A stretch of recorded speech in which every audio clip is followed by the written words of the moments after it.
네, 조금 전 3부에 이어서 정치로킥 계속 이어가도록 하겠습니다. 김남국 더불어민주당 의원, 김용태 전 국민의힘 청년 최고위원 두 분과 함께하는데요. 앞서 3부에서는 태용호 녹취록 관련해서 이야기를 했는데 태용호 최고위원과 관련해서 쪼개기 후원 의혹이 또 오늘 아침에 보도가 됐어요. 노컷뉴스가 보도를 했는데 현역 의원이시고 또 지역구 의원이시니까 누구보다 잘할 것 같은데 네. 이 공천 헌금 그것도 그러니까 다른 사람의 명의를 이용한 쪼개기 후원 이 사안을 어떻게 봐야 되는 겁니까? 우선은 타인의 명의를 빌어서 후원을 하거나 아니면 본인의 어떤 한도, 1인 한도가 500만 원이거든요. 근데 그것을 한도를 넘기기 위해서 쪼개서 이렇게 후원을 했다라고 한다면 이것은 다 형사처벌 대상입니다. 그래요? 예. 그런데 지금 이제 보도가 된 것을 보면 한 명이 그런 것이 아니라 해당 지역구에 있는 시도 의원 5명이 그랬다라고 하는 거거든요. 예. 그리고 이제 방법이나 이런 것들을 보면 전부 다 지인들을 통해서 이렇게 한 것인데 그랬다라고 한다면 이것은 암묵적으로 뭔가 이렇게 뭔가 해달라고 하면서 밑에 있는 사람들이 다 한 것 아니냐. 그래서 위법성과 불법성이 굉장히 높다라고 보이고요. 앞서 이제 저희가 논의했던 녹취록과 이렇게 연관지어서 생각을 해보면 실제 태용호는 이게 누가 제보했는지 누가 녹취록을 공개했는지 알고 계실 것 같습니다. 이거를? 예. 왜냐하면 후원을 하더라도 가족관계나 이런 신상 정보가 다 드러나지가 않거든요. 그러니까 이 기사를 보면 재미난 대목이 예. 후원금 내역을 기자가 접근해서 보는 건 얼마든지 가능하죠. 그런데 이 기사 내용에 보면 쪼개기 후원을 냈고 그래서 누구 명의로 그러니까 이걸 했는지를 또 의원실에 전달했다 이런 대목이 나와요. 기사에. 저희가 선관위에서 고액 후원자 공개를 하는 것은 300만 원 이상 공개를 하고 있는데 그 밑에 소액 후원 30만 원이든 100만 원이든 이건 다 공개가 안 됩니다. 그래. 그리고 공개가 된다고 하더라도 이름하고 금액만 공개가 되기 때문에 가족관계에 누가 어느 사람하고 가족관계에 있는지 알기 어렵거든요. 그러니까. 그러면 이것은 후원한 사람이 자, 내가 우리 가족, 내 와이프, 동생, 아들, 딸 이렇게 해가지고 얼마를 했습니다라고 태용호 의원님의 보고했을 가능성이 있고요. 그러니까 의원실 내부는 알지만 내부는 기자는 알 수가 없는 내부에서도 거죠. 일부만 알 수밖에 없는 거고요. 그렇죠. 그래서 내부에서도 아주 소수가 의원실 보좌관이든 누군가를 통해서 의원에게 보고한 것을 그 보고한 정보를 기자에게 유출한 거 아니야, 제보한 그러니까 거 아니냐 이게 이렇게 태용호 녹취록과 거의 동일하게 네. 내부에서 유출했을 가능성이 대단히 매우 높다라는 거죠. 이렇게 봐요. 녹취록 관련해서도 의원실은 마피아 게임 중이라고 하는데 왜 이렇게 자꾸 또 마피아 게임을 하시려고? 아니 기사 내용을 보면 그러니까 내용만 보면 취재 그러니까 동선을 그러니까 염두에 둘 때 기자가 그냥 쭉 후원 내용 이런 것만 뒤져갖고 나올 수 있는 범위를 없어요. 넘어선 거거든요. 네. 근데 뭐 이게 문제를 삼으면 문제가 될 것 같고요. 문제 삼지 않으면 문제가 안 될 것 같은데 그러니까 결과적으로 좀 이해가 안 가는 건 전 시기에 좀 집중해야 될 것 같아요. 그러니까 지방선거 이후면 뭐 저는 대가성의 가능성이 많이 없다라고 보이는데 지방선거 직전에 후원을 한다? 이거는 조금 지방 의원들이 아무래도 당협위원장인 국회의원한테 후원금을 낼 때도 생각을 하고 내실 텐데 만약 직전에 냈더라면 이 부분은 조금 가능성에 대한 염두를 좀 둬야 되지 않을까요? 이전에 불거졌던 김연아 의원권하고 비교하면 어떻습니까? 김연아 의원권과도 약간 비슷한 측면이 있는 거죠. 거기는 이제 명확하게 명시적으로 그러니까 이게 사실인지 여부는 물론 따져봐야겠지만 후원의 사무실을 그러니까 지역위원회 사무실을 운영하기 위한 약간 비용으로 선거 출마자를 대상으로 뭔가 이렇게 모은 것 아니냐라는 의혹인 거거든요. 그리고 지금 이것도 역시나 마찬가지로 입금되었던 시기나 이런 것들을 보면 지방선거가 6월인데 2월, 12월 뭐 이런 식으로 또 딱 날짜가 다 특정이 돼요. 그래서 더더욱 출마자를 대상으로 해서 일종의 어떤 대가성이 있는 공천 헌금을 모은 것 아니냐라는 그런 의심을 할 수밖에 없고요. 정치원금으로 입금이 되었다라고 하더라도 우리 판례는 명확하게 거기에 대해서 대가성이 있다.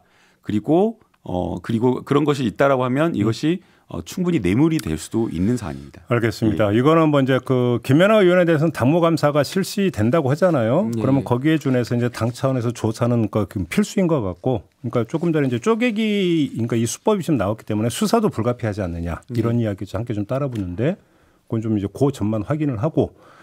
이번에는 민주당 건과 관련해서 이거 하나만 더 짚어보면요. 이제 지금 여기 보도된 걸 보면 A 의원과 B 의원 뭐 이렇게 여러 사람이 가족들이 다 입금을 했다고 그래요. 근데 지금 A 의원 가족들도 본인 명의로 12월 15일, 12월 27일 그리고 가족들도 12월 15일, 12월 27일 이랬거든요. 근데 다른 강남 구의원, 시의원 사례도 역시나 마찬가지로 날짜가 동일합니다. 그럼 이것은 누군가의 어떤 지시라든가 아니면 일정 부분 뭔가 합의를 이뤄서 한 것이 아니냐라는 더 추정을 할 수밖에 강하게 할 수밖에 없는 거죠. 알겠습니다. 이번에는 그 2021년 민주당 전당대회 때의 돈봉투 살포 의혹에 대한 이야기 좀 해야 될 것 같은데 이거저거 다 떠나서 김남국 의원께 먼저 여쭤보고 싶은 게 송영길 전 대표가 어제 이제 서울중앙지검 앞으로 갔잖아요.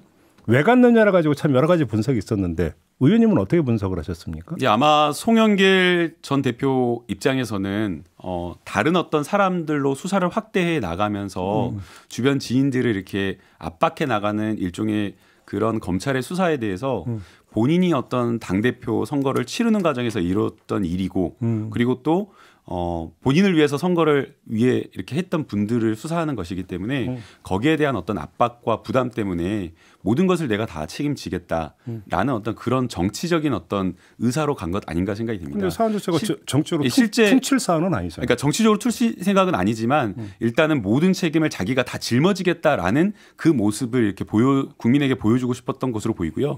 다만 이제 어제 발언이나 이런 것들을 보면 책임과 관련된 부분에 있어서 피하지 않겠다라는 입장은 분명하지만 법적인 부분에 있어서는 본인도 몰랐다라는 그런 어떤 취지의 발언들이 있어서 아마 법률적인 어떤 책임까지 그리고 그러한 사실을 다 알았다라는 것은 아닌 것 같습니다.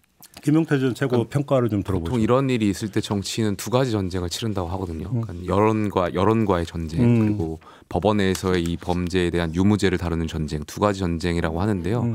저는 송영길 전 대표께서 여론전은 깔끔하게 포기하신 것 같습니다. 아, 그래요? 김의겸 의원을 뭐 언론 창구로 쓰려고 하셨던 점 물론 철회하셨지만 이러한 점을 비추어 봤을 때는 여론에 대한 전략이 거의 없는 것 같고요. 어제 그 법원에 검찰청을 방문하신 것도 일각에서는 여론전이라고 보시는 분들도 계시지만 여론전이기보다는 법원에서의 어떠한 그러니까 어제 뭐 다른 분들 말씀하신 것처럼 영장이 청구됐을 때 본인이 성실하게 응했다라는 것을 보여주려고 하는 어떻게 쇼였던 것 같아요. 그러니까 법원에서의 전쟁을 좀 염두에 두고 계속해서 행보를 하는 건 아닌가. 그러니까 여론에서는 저는 글쎄 정치인으로서 전직 대표로서 왜 저런 행동을 했을까. 구속을 면하기 위한 선제적 어떤 그 행동이다. 예, 결국에는 법원에서의 어떤 전쟁을 염두에 둔 것 아닌가에 대한 생각이 있습니다. 김남국 이런 해석이 있었잖아요. 그건 어떻게 생각하세요? 영장 청구 때문에요. 과연 이제 영장 청구 때문일까라는 좀 생각을 해보는데 일단 송영길 대표님 본인이 법률 전문가이기 때문에 변호사 출신, 변호사 출신이기 때문에 아마 그런 것들도 염두는 해줬을 거라고 생각이 됩니다. 그런데 이제 저희가 영장 사유에서 도주 우려라든지 아니면은 뭐 이런 증거인멸 우려 이런 것들은 결국에는 수사기관이 수사를 요청했을 때에 임의 수사를 요청했을 때 출석을 요구했을 때에 응하느냐 안 응하느냐 이거거든요. 근데 지금 같은 경우에는 부르기도 전에 나간 거기 때문에 법원에서 그렇게 구속 사유로 체포영장이 청구되었을 때 구속영장을 발부할 사유로 크게 보지는 않을 것 같고요. 더 중요한 거는 수사기관에서 소환을 했을 때 불렀을 때 어떤 태도로 보이느냐 이게 가장 중요할 것 같습니다. 그러니까 이제 그래서 다분히 이것은 조금 약간 정치적으로 책임지는 국민의 모습을 보이기 위한 것 아닌가? 구속을 면하고자 했다면 이제 도주의 우려가 없다라고 하는 것을 위한 퍼포먼스까지는 이해가 되는데 네. 증거인멸 우려라고 하는 것은 증거인멸 시도의 방법 중에 하나는 말 맞추기나 이런 것도 있잖아요. 그다음에 본인이 강력하게 일단 그 혐의를 부인하는 것부터 시작을 해서. 그런데 어제 이제 검찰청 앞에 나가서 했던 주장을 쭉 모아 보면 증거인멸의 우려는 가시지 않는 걸로. 검찰 입장에서 그렇게도 볼 수 있는 거 아닙니까? 내지 그러니까 법원에서도. 저는 어제 송영길 대표께서 나를 구속해다라고 말씀하셨잖아요. 그러니까 구속하지 말라는 뜻으로 저는 읽혔어요. 나를 구속하지 말아달라고. 그러니까 어제 주장하셨던 부분을 좀 살펴보면요, 저는 그러니까 이해할 수 없는 부분들이 굉장히 많았어요. 그러니까 뭐 공안부에 배당되어야 할 사안이다 이 사건은. 근데 그러니까 반부패부가 하고 있는 것 아니냐 그러면서 반부패 2부는 뭐 도이치모터스 사건을 담당하는 부서인데 왜 나를 수사하느냐 이런 식으로 논리 펼치는데 오히려 송영길 전 대표께서 정치 쟁점화 하시는 것 같아요. 그러니까 이것을 계속 물타기 하시는 것 같은데 이것은 돈봉투 전당대회 의혹에서 시작한 것이 아니라 그러니까 이정근 씨와 그 사업가 박모 씨와 관련해서 알선수재 혐의에서 시작된 거잖아요.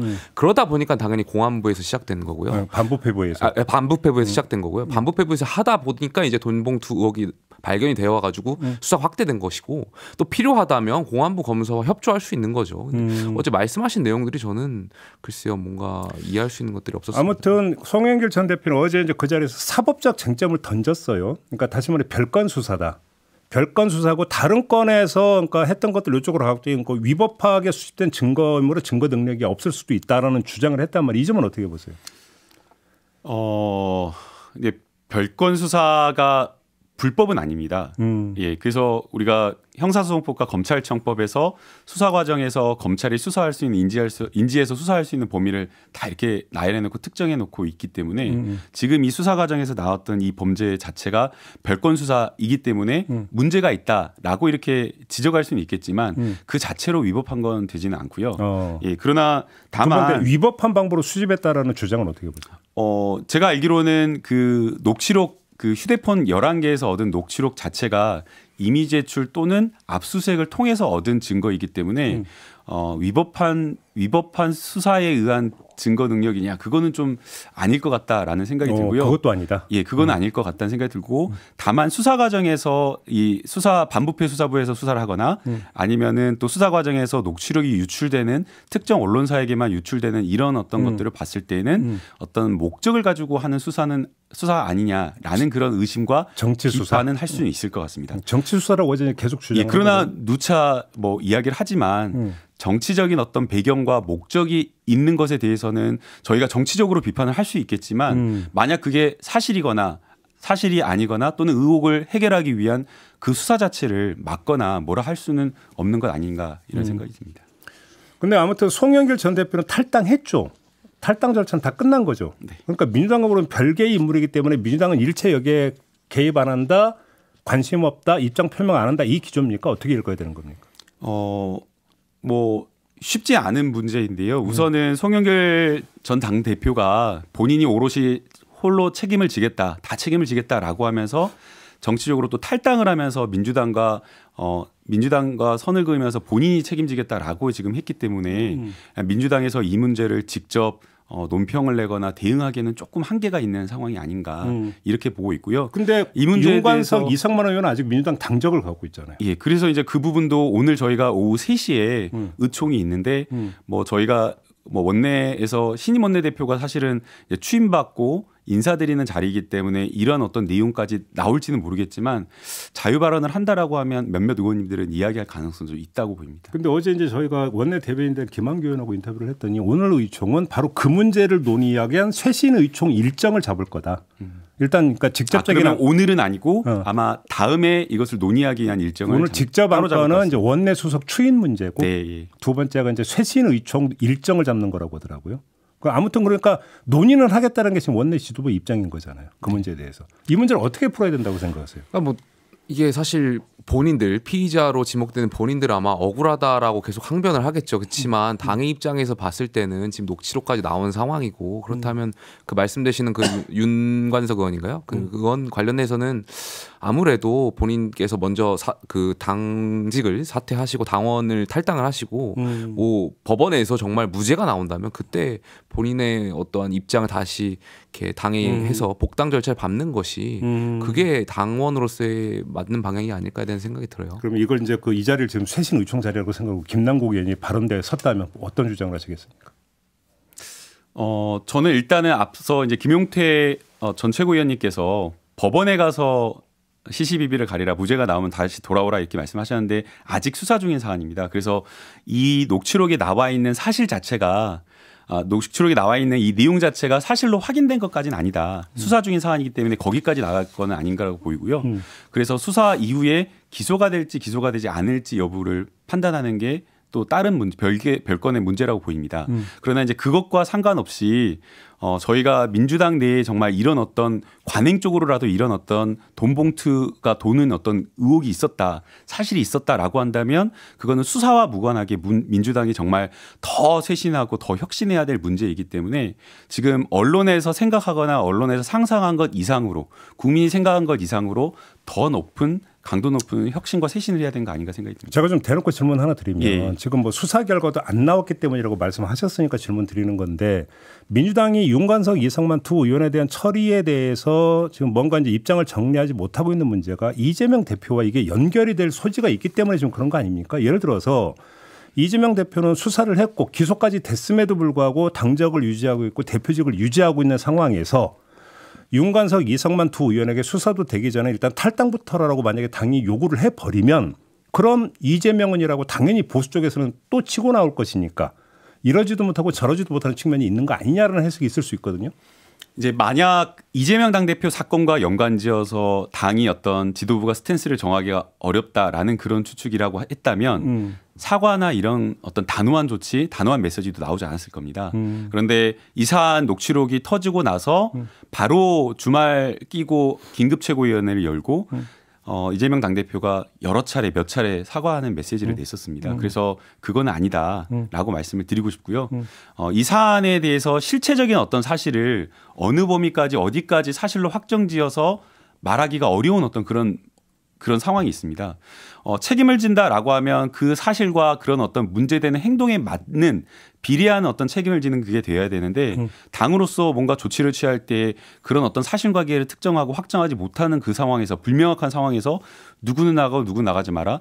나가더라도 언제 나가 이렇게 하기가 쉽지 않은 측면이 있는 거거든요. 김용태 최고 그래서 그러한 부분을 조금 이해를 해주셨으면 하는 바랍니다. 저는 앵커분이 질문하셨던 거에 굉장히 동의를 하는데 그러니까 누구나 사람은 다 무죄 추정의 원칙에 따라서 무죄를 일단 생각을 해야 되는데 저는 당대표는 좀 달라야 된다고 생각해요. 물론 이제 사건마다 조금 다른데 지금 이 사건은 어쨌든 정치인이 하는 데 있어서 민주주의의 본령을 훼손하는 그러니까 본질적인 문제인 거잖아요. 이 의혹을 받는 것들이. 그러다 보면 당연히 여기에 대해서 사퇴하고 다시 무죄를 입증하고 돌아오는 것이 맞는다고 보이는데 그렇게 한다면 이재명 대표를 둘러싼 그 의혹들이 바로 공격이 될 거라고 생각되거든요. 왜냐하면 직전에 송영길 전 대표를 가지고 지금 파리에서 귀국하라고 할 때만 하더라도 보면 과거에 송영길 당대표가 당대표 시절에 그 부동산 저수조사했을 때 우상호 의원이라든지 했던 전례들이 있었잖아요. 탈당하고 탈당 권고해가지고 탈당 권고했나요? 해서 다시 돌아오라고 했었던 그 전례를 계속 지적하면서 송영길 대표를 압박했었던 사례도 있었고 당연히 이번에 윤관석 의원이라든지 이런 분들을 탈당하라고 이제 의총에서 말을 하게 된다면 이 잣대가 바로 이재명 대표한테 가겠죠. 똑같은 논리로 가게 되겠죠. 근데 이제 또 그 다음에 또 이런 문제가 있어요. 그 사안을 또 비교해 볼 필요가 있다고 저는 보거든요. 지금 당내에 이번에 문제가 되었던 동봉투 사건 같은 경우에는 연루가 된 당사자들의 직접 녹취록과 그리고 그분들의 발언 어떤 굉장히 좀 구체적이라고 할 수 있는 발언들이 담겨 있는 거거든요. 근데 지금 이재명 당대표와 관련되어서는 직접적인 증거라고 할 수 있는 것들이 하나도 나오지 않았습니다. 그래서 실제 체포동의서나 공소장이나 이런 것들이나 내용들 뭐 이런 거 보면 여러 가지 간접적인 내용들만 추정하는 내용들만 나와 있을 뿐이고 이재명이 뭐 지시했다거나 아니면 이재명이 뭐 했다라고 하는 문자 메시지라든가 녹취록이라든가 이런 것들도 하나도 없고 그러한 관련된 어떤 진술이 나오고 있지 않은 상황이어서 똑같은 선상에서 같은 비중의 무게로 좀 판단하기에는 좀 어려운 점이 있는 것 아닌가. 그런데 조금 전에 이제 우리 듭니다. 김남국 의원께서 이재명 대표가 이 돈봉투과 관련해서 여러 차례 사과를 했다라는 지금 그걸 환기시켜 줬잖아요. 그러면 아무런 문제가 없다면 사과할 이유는 없는 거죠.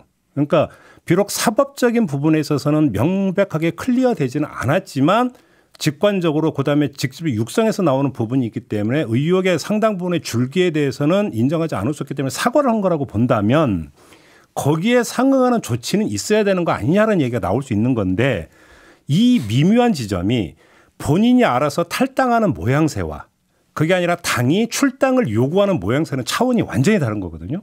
그러면 본인이 알아서 탈당하는 모양새가 되어버리면 이재명 대표의 부담은 없어지죠. 그거는 당의 결정이 아니라 본인 개인적 결정이 되니까. 근데 윤관석, 이성만 두 의원이 지금 응하지 않고 있는 이 문제가 핵심 아닙니까? 정리라면? 네, 저는 제가 지도부 소속이 아니기 때문에 어떻게 되는지 정확하게는 모르겠습니다. 그러나 당에서 당 지도부에서 생각하는 그런 여러 가지 처방이나 방법이 지금 앵커님이 말씀하시는 그 내용 모르지 않을 거라고 생각이 됩니다. 그러겠죠. 예. 그리고 국민들과 언론에서 비판하고 있는 뭐 사설들도 나오고 있잖아요. 그런 부분의 어떤 시각과 비판, 관점 이런 것들을 충분히 이해하고 있을 것으로 보이고요. 다만 이제 그게 공개적으로 노출이 되느냐 아니느냐 그 문제가 아닌가라는 생각이 듭니다. 물밑에서 설득을 하더라도 이제 나타나는 모습은 자진 탈당의 모습이 되어야 된다. 네, 그래서 이제 그런 것이지 않을까라고 이렇게 전 추측을 하고 있습니다. 저도 이제 지도부 생활 하다 보면은 이제 징계를 의결하거나 심지어 저희가 초반부에 저희 지도부 생활 할 때는 그 윤리위가 구성되지 않았어요. 그래가지고 부동산 문제 있을 때 저희 당에서 이제 의원들 향해서 탈당 권고도 하고 했었는데 그럴 때마다 굉장히 지도부 입장에서 이렇게 결정할 때 굉장히 부담스러워요. 그러니까 같은 당의 그렇죠. 의원들 향해서 탈당을 해달라고 말하는 것 자체가 굉장히 부담스럽고 근데 만약에 의혹의 당사자분들이 자진해서 탈당해 준다면 지도부 입장에서는 굉장히 좀 시름을 덜겠죠. 그리고 말 그대로 불감찬 고소원이지. 네, 그리고 심지어 당대표가 지금 의혹을 받는 당사자인데 같은 선상에서 잣대를 받을 수 있는 당사자의 어떤 의혹자인데 그런 상황에서 지금 지목되는 의원들이 자진 탈당을 해 주신다면 당대표 입장에서는 굉장히 감사하고 좀 시름을 덜겠죠. 그러니까 문제의 본질은 윤관석 이성만 두 의원이 자진 탈당을 안 하고 있는 것. 이게 문제의 본질이라고 봐야 되는 거 아닌가요? 근데 해당 의원들은 공천을 앞두고 있는데 지금 1년밖에 안 남은 상황에서 글쎄요 이게 결국에는 자기 정치가 다 베이스가 되는 건데 쉽게 탈당을 자기가 대승적으로 할까? 그러니까 개인적으로 봤을 때 그것도 쉽지 않은 문제거든요. 근데 오히려 또 이제 그 두 사람의 입장에서는 만약에 자진 탈당을 했을 때는 고립무원이 돼서 사법적 대응하는데도 좀 한계가 있다고 이 점을 좀 고려할 수도 있는 거 아닌가요? 이제 근데 이제 저도 이제 당에 법률위원회를 많이 하면서 여러 이제 국정원 감금 사건이며 여러 당과 관련된 사건을 해봤었는데요. 실제 당에서 법률적 대응을 직접적으로 해주진 않습니다. 예. 그래요? 예. 그래서 패스트트랙과 관련된 의원님들, 여야 의원님들 많이 이렇게 기소되어서 지금도 재판받고 계시는데 이것을 당에서 뭔가 케어해 준다거나 아니면 당에서 변호사 선임하는데 도움을 준다거나 이렇게 하지 않고 정말 그야말로 자기가 직접 변호사를 선임하고 법률적 대응을 해나가고 있고 또 그리고 사안과 관련되어서도 진짜 변호사가 변호를 하려고 한다면 이 사안의 실체를 진짜 모든 걸 다 알아야 됩니다.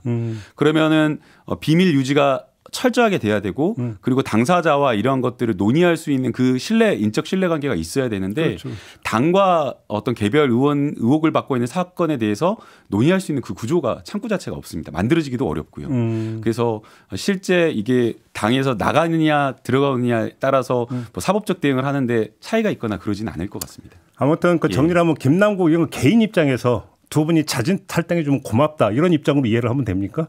제가 뭐 그렇게 말을 제가 뭐 이렇게 할 수는 없을 것 같고요. 예. 아마 뭐 국민 눈높이에 따라서 다들 이렇게 판단을 하시지 않을까 생각이 듭니다. 의혹이라니까 그 김재원, 태용호 두 최고위원은 징계는 나올 거라고 전망하시죠? 김영태 전 최고도. 뭐 나올 거라고 전망하고요. 근데 저희 입장에서 사실 그 자진 사퇴론이 나오는 이유가 사실 같은 배경이거든요. 윤리위가 뭔가 잣대를 대서 칼질하기는 굉장히 부담스럽고 근데 그 지목되는 최고위원분들께서 자진 사퇴하면 그러니까 윤리위나 당의 부담이 굉장히 덜어질 테니까 그런 이야기들이 계속 나오는 거니까요. 윤리위가 진짜 쉽지 않을 것 같아요. 왜냐하면 태용호 최고위원 있죠. 또 김재원 최고위원 있죠. 그러니까 두 사람의 징계 수위를 다르게 하자면 그것도 문제고. 그러니까요. 결국에는 품위유지 위반이라는 항목으로 같이 걸려있기 때문에. 그러니까. 근데 또 전례가 양두구역 전례가 있고. 그러니까 징계 사유가 한 사람은 3개고 한 사람은 2개니까 한 사람은 3개월, 이 사람은 2개월 이럴 수도 없는 거예요. 뭐 정량적으로 이럴 수도. 고민을 없고. 진짜 많이 할 것 같습니다. 근데 최악의 경우 당원권 정지가 나와버렸는데 최고위원직을 사퇴를 안 하면 당이 어떻게 되는 겁니까? 모양새가? 저희 과거에도 비대위원이라든지 이런 분들이 당원권 정지된 상황에 있다가 네, 김순례 의원이 그런 적이 1년 다시 동안 복당하신 그 최고위원직 복귀하신 분이 있었기 때문에. 와 그런 일이 있었어요? 예예. 네, 1년 동안 그랬다고 하더라고요. 어제 하태경 의원이 그 얘기하더라고요. 예. 비대위원들 중에도 있었고요. 김종인 위원장 시절에. 선출직 최고가 5명인데 만약에 2명이 그러면 3명 데리고 좀 한다 이 얘기가 돼버리는 거잖아요. 그렇게 되겠죠 만약에. 그러면 대표 입장에서는 더 편할 수도 있습니다. 아 그런 거예요? 모양새가 있지 아무리 그래도. 알겠습니다. 뭐 그 결과 빠른 제가 볼 때 오래 걸릴 것 같지 않은데요. 5.18 광주 민주화운동 기념식이 있기 때문에 그 전에 끝내려고 그럴 것 같으니까 좀만 좀 기다려보면 되지 않을까 싶은 생각이 좀 들고요. 오늘 정치로 킥은 이렇게 좀 마무리하도록 하겠습니다. 두 분 고생하셨고요. 저도 함께 올라가겠습니다. 고맙습니다. 감사합니다. 네, 감사합니다.